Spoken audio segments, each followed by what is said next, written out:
the problem with women in games, well, there's a lot of them.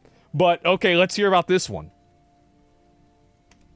It just makes you wonder, because if certain games let you create characters with so much charm and magnetism, why can't games with dedicated female leads do the same thing? Well, what are some of the more recent female leads that we've been graced with? I think about Frey from Forspoken. She can fight dragons and... I think that she's attractive. I do. I think people are porn-brained if they don't think that she's attractive. At least in that image, she's attractive. Bend the laws of physics and literally parkour across dimensions. That's super cool. But for some reason, they gave her the most awkward dialogue and had her deliver every line like she was on hold with customer service. On mute. What about Kay Vess from Star Wars Outlaws? Can't say the same. She's a scrappy space outlaw, in theory. In practice, she kind of just plays like she just respawned from a bug and isn't sure where she is or why she's there. Okay, well, what about female Ivor from Assassin's Creed Valhalla? Actually, she was canonically the real one. But you probably wouldn't know that because even Ubisoft was like, dang, that's crazy. Anyway, check out this guy's beard. Yep, or of course. Dragon Age The Veilguard. This game was like 10 years in the oven and somehow it still came out. Well, it got overcooked. That's the problem. The reason why they have these issues is because it's built off of a false reality that men and women are interchangeable, and the way that they approach life, struggles, issues, and the way that they think are the same. And the big problem is that they're not. So when you take a male character and then you replace it with a female character, and then you give it the same intuitions, the same impulses, and the same responses that a male character would have, it's off-putting and weird because men and women are different. Their roles in society are different. They're different down to, again, a chromosomal level, and everything about them is different. So you can't just simply replace a male and a female protagonist in a narrative-based game and expect the story to be told the same way. That's the reason why. It often felt cringy instead of charming, and there really wasn't much mystery, but there was a lot of lecturing. And instead of emotionally rich companions, we kind of just got chronically online Twitter bios and fantasy outfits. I think you get the point, but I'm gonna say it anyway. We need female characters with range, with presence, with a little drama, if you will. The girls who made you feel something were not perfect. They were messy and charismatic and complicated in the best way. Sadie Adler from there's like, I mean, look at Expedition 33, right? I mean, all of those female characters are very well written. I think the problem is that I think this is my opinion, is that I think a lot of female writers try to write female characters in opposition to what a female character has traditionally been. And so in writing a character in opposition of what was the normal female character design, what ends up happening is that you're not creating it's like kind of like a card, right?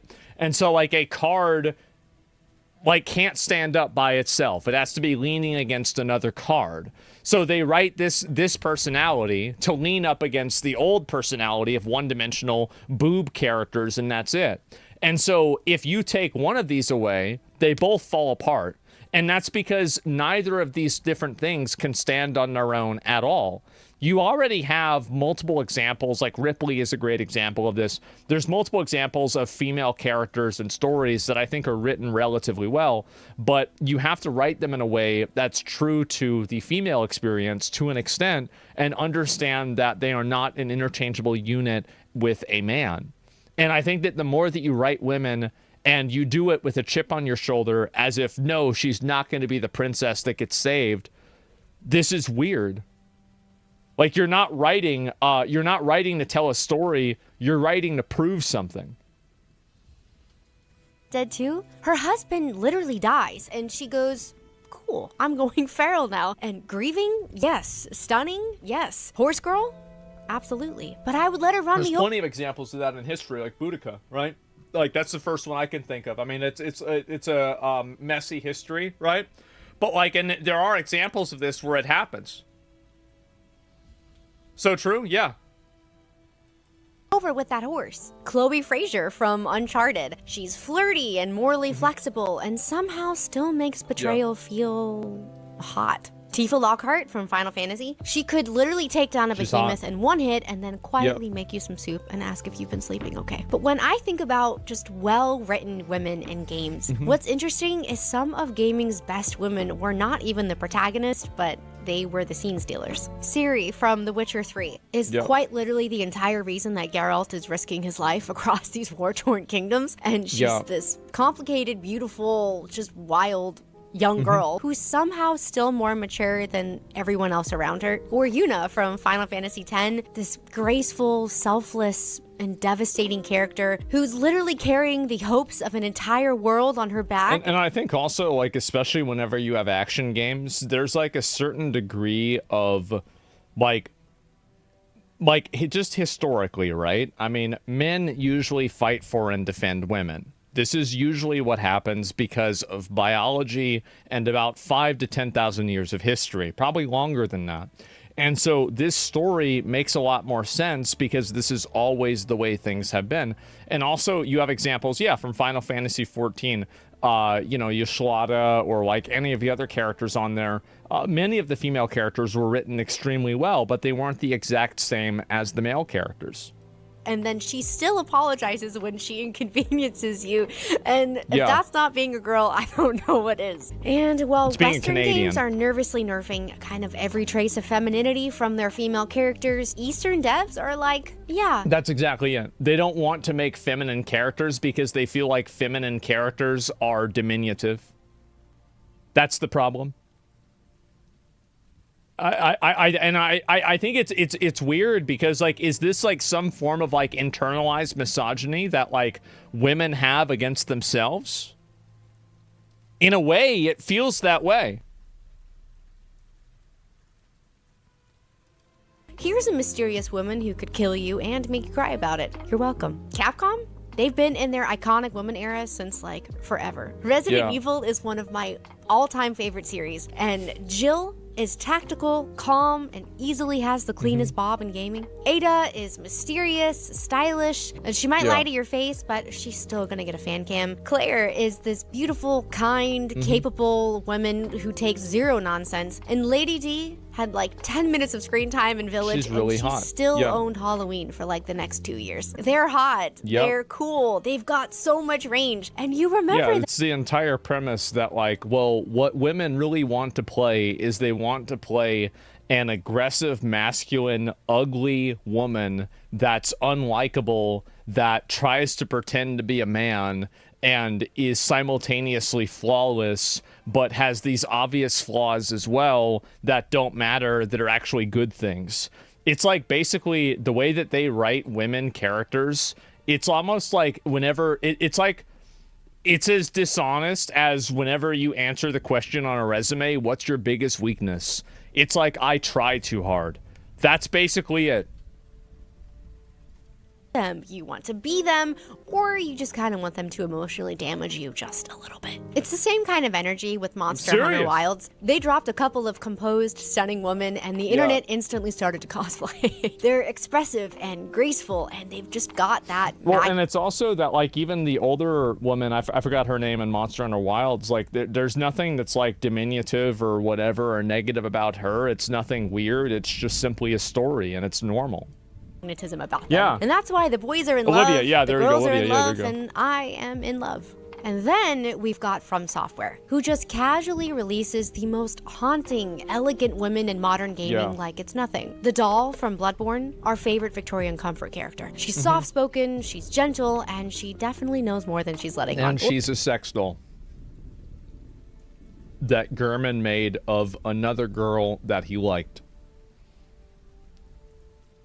That's right. Yep. Based. Or Lady Maria, tragic, terrifying character character with perfect posture, and 10 out of 10, I would let her fight me again. Or Ronnie from Elden Ring, who I was quite literally on my knees for, and I made sure to do every single step of her quest. Well, what so about I could the Dark serve her Souls as 1? That Miel was the my Lord. favorite. Or Melina. Oh, Melina was so glowing let's go to and Dark Souls quiet 1. and just sad. And then when she leaves you at the site of grace, like, my work here is done. And you're just devastated, and you're just sitting there all by yourself, alone, in your little tunic. These ladies do not need exposition dumps or 80 cutscenes. They just show up and drip elegance, drop one line of vague sorrow, and then next thing you know, you're obsessing over cosplays and fan art for like the next month. Well, it's because the characters are attractive too. That's another really big important thing that a lot of characters, a lot of people don't understand, is that Western artists and Western developers, especially American developers, nobody wants to cosplay an ugly bitch. And so, like, if you make a character in a game, like, do you remember? This was the saddest thing. Like, it actually was the saddest thing. Is that? Do you remember when Avowed put out a style guide for how to cosplay their characters?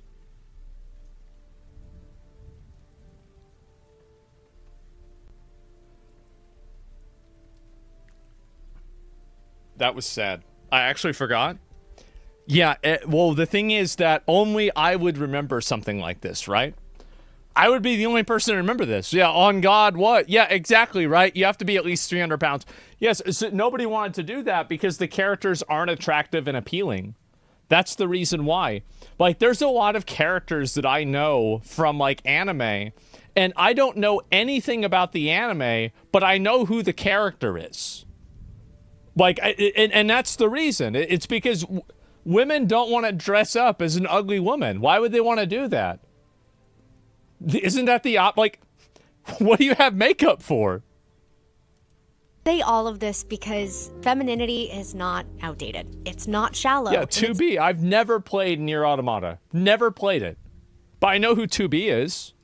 Not something that you need to water down for the story to be taken seriously. It's range. So please let women be cute and manipulative, kind and a little chaotic, soft but have sharp teeth, pretty, powerful, emotionally devastating, and the reason the protagonist starts journaling in a cave somewhere. Because femininity is Zelda, steadfast and radiant and standing between her kingdom and ruin with nothing but femininity is not literally just being better than a man. You know what that's actually called? That's called unresolved personal trauma with probably your dad, uncle, boyfriend, hopefully not husband. You know, that's unresolved personal trauma. That's it. Hope and stubborn grace. Or Triss, who's clever and compassionate. And an absolute thought who literally got with Geralt after he lost his memories, knowing that her friend that she had known for decades was his girlfriend. Does not matter. She's still doing it. Literal fucking hoe. Like the biggest generational hoe. Crazy. Like, I didn't even play the game and I learned about this. That's, oh my God. What a bitch. This is why I can't ever choose her. Well, Yennefer's hotter. That's why I chose her. I mean, if she was hotter, then, I mean, yeah, she would have been right. But no, that's not, it doesn't really matter. It's just a secondary thing. But yeah. Yeah, she just snakes in there. Politics with you with a super soft smile that just makes you kind of forget that she's winning. Or Bayonetta, who's playful and provocative and treats every battlefield like a runway and then never manages to smudge her lipstick. Or Lightning, who's a beautiful, guarded, and grieving character who carries the entire weight of the world in 6-inch heels. And when female characters are done right, they're not flat or abrasive or weak. They're actually narrative gold. There's a lot of really good examples of this in gacha games too. I would say like Zila and Bronya in Honkai Star Rail are pretty well written. And I would also say that I think Genzi in Wuthering Waves is well written as well. Carlotta, I mean, like, those are just, Genzi, like, I mean, these are well written, good characters. Acheron? Yeah, Acheron is also very well written too. That's a good point. And so Cardathia, Cardathia is very, very good too. Yeah, that's the new one. I forgot about that. And so it's like, where's really like, and again, all of these games are Gunnar games. If people like these, the people would be complaining, calling these Gooner games, but they still have better written female characters. Phoebe, nobody cares about Phoebe. Literally, nobody gives a shit. Have tension and softness that stabs, or beauty as a weapon. Let's let women be gorgeous and terrifying, sweet and strategic, gentle and unhinged. Let them be feminine. She's the cat again. girl, right? I'm gonna be real. She cooked. Like, I've never heard this girl talk before or say anything. I completely agree with everything that she said, and this is just a clip from the video, but I'll link you guys her video that she made about this and talked about it.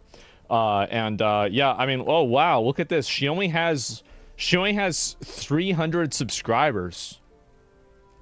Holy shit. Here, let me link you guys her video. She'll be canceled tomorrow? Yeah, surely. And there you go. Yeah, give it a like, give her a sub. Yeah, I had no idea. Are you watching Google Keynote later on today? Google Keynote. Yeah, I'll give it a like. Yeah, that's amazing. And so, yeah, she deserves more. I think so, too. I think that she broke it down in a way that was really healthy, and it was intelligent, and it was accurate and fair and just really well done and respectful. Yeah, refreshing. Absolutely. There you go, guys. Give it a like, give her a sub. And, yeah, let me see here. 386 subscribers.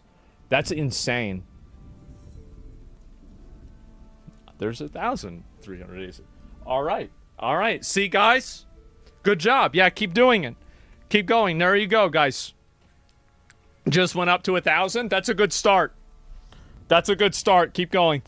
And, yeah, there it is. It was fast. Well, yeah, I think that, and the reason why is that people are in dire need of genuine, authentic conversations and commentary that isn't with a weird agenda. It's honest, direct, fair, and genuine. That's the reason why. That's what people are waiting for. They've been waiting on this for a long time. So yes, absolutely, this is great. And now at over, now 2,000. Holy shit. Jesus. Wow. Oh my fucking God. Yep, there we go. Or one-sided, completely one-sided. Yeah, update. Yes, good job, guys. Great. And hopefully this can give her a bit more of an audience, and people will be able to you know, see some good content that I think is accurate. And she only started last month. Well, good. I'm glad I was able to find it. I haven't seen any of this at all before.